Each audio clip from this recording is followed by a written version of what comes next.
When I was younger, I often heard people say something that sounded cold to me. In the end, everyone lives for themselves. At first, I did not like this sentence.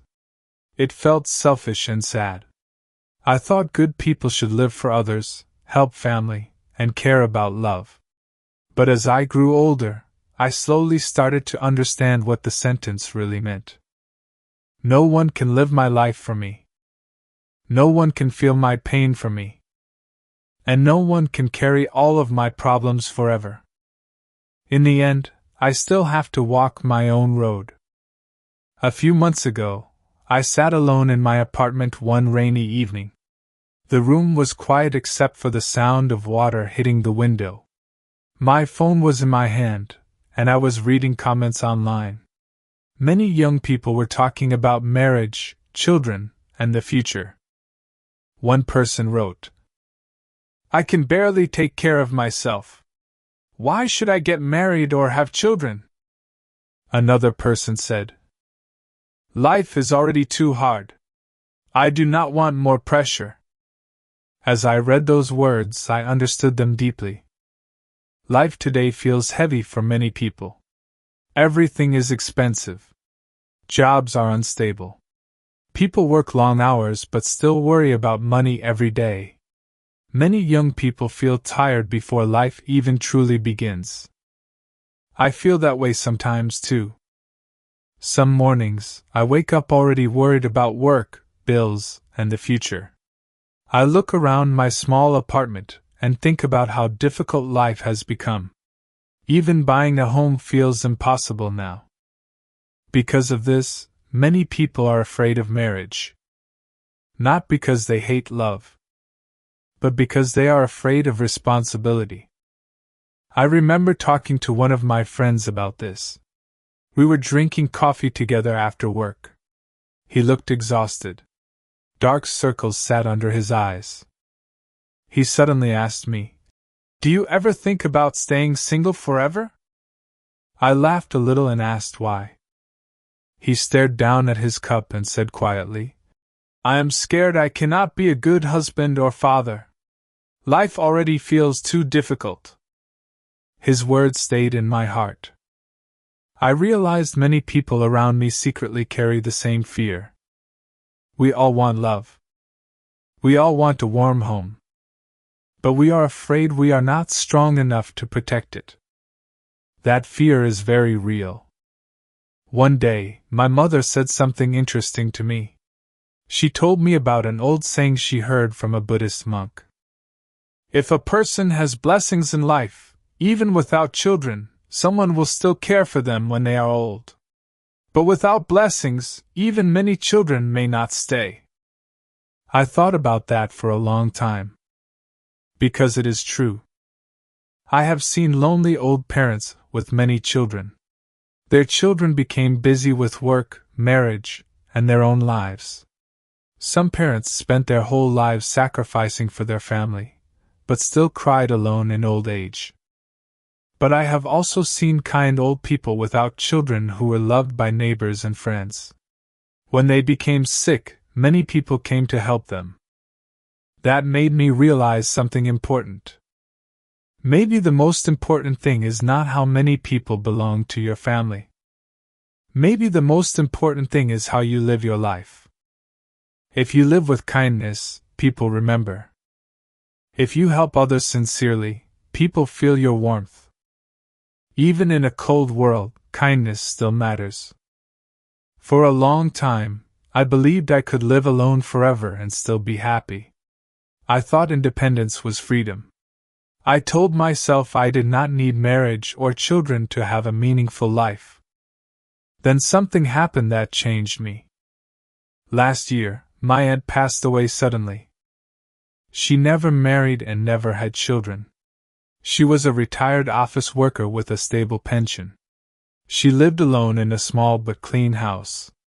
She smiled often, talked kindly to neighbors, and always gave snacks to children in the area. Everyone liked her. Whenever I visited her, she looked peaceful. She watched television, watered her plants, and cooked simple meals for herself. She often told me, "Living alone is quiet, but it is comfortable." So I believed she was happy. But after she passed away from a stroke, I saw something that deeply hurt me. At the funeral, there were neighbors, old friends, and some distant relatives. People cried and said kind things about her. But after the funeral ended, everyone slowly returned to their normal lives. A few weeks later, her house became silent. The lights stayed off. The plants slowly dried under the hot sun. And one painful thought entered my mind. When a person leaves this world without children or close family, sometimes their memory disappears very quietly too. That thought scared me more than loneliness itself. I started thinking about family differently after that day. Before, I only thought about the stress of marriage, the cost of raising children, and the pressure of responsibility. But now, I also started thinking about warmth. About coming home and hearing someone ask, "How was your day?" About eating dinner together after a long day at work. About hearing laughter in the house. About growing old beside someone who remembers your stories. I realized people do not only fear poverty or hardship. Sometimes people fear emptiness more. We fear living a life where no one waits for us. No one remembers us. No one carries our stories after we are gone. Of course, I know marriage is not always happy. I have seen painful relationships too. I know some families live together without love. Some couples stay together but feel lonely every day. So I do not think marriage is the perfect answer for everyone. And I do not think people should marry only because society tells them to. But I also think something sad is happening in modern life.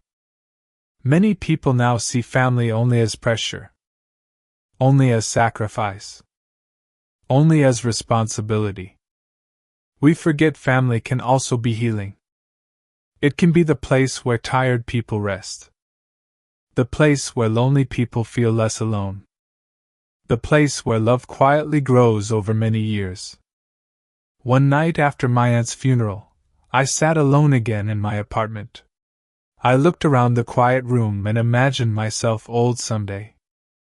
Would anyone sit beside me?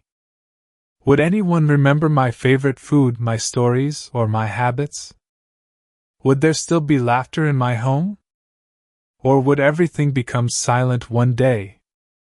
Those questions made my heart heavy. I still do not have perfect answers. I still understand why many young people are afraid of marriage and children. Honestly, sometimes I am afraid too. But now I also understand something else. Human beings do not only want freedom. Deep inside, we also want connection. We want someone to share meals with. Someone to wait for us. Someone to build memories with while life slowly passes by. And maybe that is why, even after thousands of years, people still search for love, family, and a place to belong. After that night, I started paying attention to small moments around me. One morning, I went to a small restaurant near my office. It was raining outside, and many people sat quietly eating breakfast before work. In the corner of the restaurant, I saw an old couple sharing a bowl of noodles. The man's hands shook a little when he picked up his chopsticks. The woman slowly moved the bowl closer to him and smiled. It was such a small action. But for some reason, I could not stop watching them. There was no expensive gift. No dramatic romance. No perfect movie scene. Just two old people sitting together in silence after many years of life. And strangely, that simple moment felt very beautiful to me. I suddenly thought about how difficult life becomes as people grow older. Our bodies become weaker. Our energy slowly disappears. Friends move away. Parents leave this world. The number of people around us becomes smaller and smaller. Maybe that is why companionship matters so much. Not because another person can solve all our problems, but because life feels less cold when someone walks beside us. A few days later, I visited my parents. My father was fixing something near the front door while my mother cooked in the kitchen. They argued a little about something small, then laughed a few minutes later.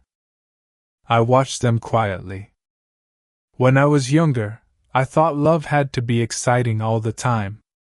I thought happiness meant big success, luxury, and freedom. But as I grow older, my idea of happiness is changing. Now I think happiness may simply be having someone beside you when life becomes difficult. Someone who still asks if you ate dinner. Someone who waits for you to come home safely. Someone who knows your weaknesses but stays anyway. That kind of love feels very ordinary when we are young. But later, it becomes precious. I also started thinking about children differently. Before, I only saw the responsibility, the money, the stress, the sleepless nights. And yes, all of those things are real. Raising children is difficult. It changes your whole life. But one evening, my friend invited me to his home for dinner. He had a little daughter around 5 years old. While we were eating, she suddenly ran to him, hugged his arm, and said proudly, "Daddy, look at my drawing!" My friend looked tired from work, but when he smiled at her, something in his face changed completely. At that moment, I understood something I never truly understood before. Some kinds of happiness cannot be explained with logic. They can only be felt. Children are not investments. They are not retirement plans. And parents should never expect children to repay them for sacrifice. But love between family members creates something very special. It gives people a reason to keep going even during hard times. Of course, not everyone needs the same path in life. Some people are happier single. Some people never marry but still live meaningful lives full of friendship, kindness, and purpose. And that is completely okay. I do not think there is only one correct way to live. But I also think many people today are becoming afraid of emotional connection itself. We protect ourselves too much. We avoid pain. We avoid sacrifice. We avoid responsibility. Slowly, we build safe lives, but sometimes those safe lives also become lonely lives. I noticed this in myself too. Many times I avoided getting close to people because I feared disappointment. I told myself independence was strength. But deep inside, I still wanted warmth. I still wanted belonging. I think most people do. The truth is, human beings are not made to carry life completely alone. Even the strongest people need love. Need support. Need someone who truly sees them. One winter evening, I walked home after work and saw many apartment windows glowing in the dark. Behind every window was a different life. Some families were eating dinner together. Some couples were watching television. Some people were arguing. Some people were laughing. And some people were probably sitting alone in silence like I often did. I suddenly realized something very simple. Everyone is searching for the same thing. Not perfect success. Not perfect beauty. Not endless money. People are searching for a place where they feel safe, accepted, and loved. A place where they do not need to pretend. A place where they can rest. Maybe that place is family. Maybe it is friendship. Maybe it is a person who truly understands them. But without human connection, even a successful life can feel empty. I think modern life sometimes teaches us the wrong lessons. It teaches us to become stronger, richer, faster, and more independent. But it does not teach us enough about staying emotionally close to others. It does not teach us how to build lasting relationships. It does not teach us how to sit together quietly and still feel peace. As the years pass, I slowly understand something my younger self could not understand before. Life moves very quickly. One day, we are young and full of plans. Then suddenly our parents grow old. Friends move away. People change. Time disappears quietly. And in the end, the moments that remain important are often very small. A shared meal. A warm conversation. A hand holding yours during difficult times. A light waiting for you at home. That is why I no longer laugh when older people talk about family. I understand them better now. Family is not perfect. Love is not perfect. People hurt each other sometimes. But even with all its difficulties, love still gives life meaning. At the beginning of my life, I believed happiness meant freedom from responsibility. Now I think real happiness may come from having someone worth being responsible for. Someone worth sacrificing for. Someone worth staying strong for even on difficult days. Because maybe the opposite of loneliness is not simply being around people. Maybe the opposite of loneliness is being truly connected to someone. Today, I still do not know exactly what my future will look like. I still have fears. I still worry about money, responsibility, and uncertainty. But I no longer want to live only for myself. Because a life spent protecting only your own comfort can become very empty over time. In the end, everyone must walk their own road. No one can live our lives for us. But perhaps the most beautiful thing in life is finding people who choose to walk beside us for part of the journey. People who share meals with us. People who remember our stories. People who leave warmth inside our hearts long after ordinary days have passed. Maybe that is why family, love, and human connection still matter so much, even in a modern world that often tells us to live only for ourselves. Because deep inside, most people are not searching only for success. We are searching for belonging. We are searching for love. And we are searching for someone who makes this very large world feel a little less lonely.